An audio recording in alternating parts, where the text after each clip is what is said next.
At this time, we're very honored to have some of LNLP and top leaders that represent faith, family, freedom. I want to introduce to you a warrior who fights for our cause, a man I'm really excited about, Bob Marshall.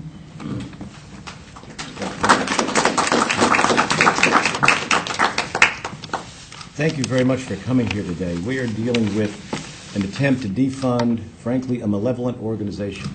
And I say that because you know people by their fruits. In 1965, the out-of-wedlock birth rates for blacks was 25%. I think it was about 23% in 1960. It was 5% for all races. Now, it's 40%.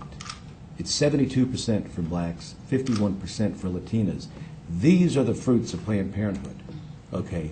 Nothing else. More heartache, more guys who are completely irresponsible and think women have one function and one function only for a few minutes, okay?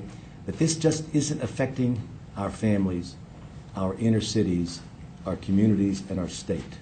This poison animates a worldwide population control program that the United States funds and which is unnecessarily making us enemies overseas. We are attacking traditional family structure in a way that no country should be doing. These aren't my words. Go read a book by Dinesh D'Souza, okay? He's looking at it from a cultural, historical perspective. This organization should be called Planned Parenthood because they have nothing to do with families. They have nothing to do with responsibility. 1/4 of all abortions are done by Planned Parenthood in the United States, okay? The number of children who are born subsequent to a first abortion who have handicaps has increased dramatically. Why? Because when you abort the firstborn of any, nature takes its vengeance on these subsequent children. In the Old Testament, the firstborn of every being, animal and man, was dedicated to the Lord. There's a special punishment, Christians would suggest, and with the knowledge that they have from faith, it's been verified by a study from the Virginia Commonwealth University. First abortions of the first pregnancy, much more damaging to a woman than latter abortions. None of these are good for anybody, but this organization has had its time.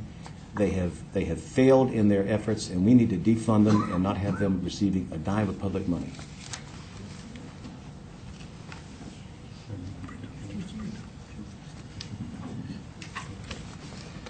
I want to thank Delegate Bob Marshall.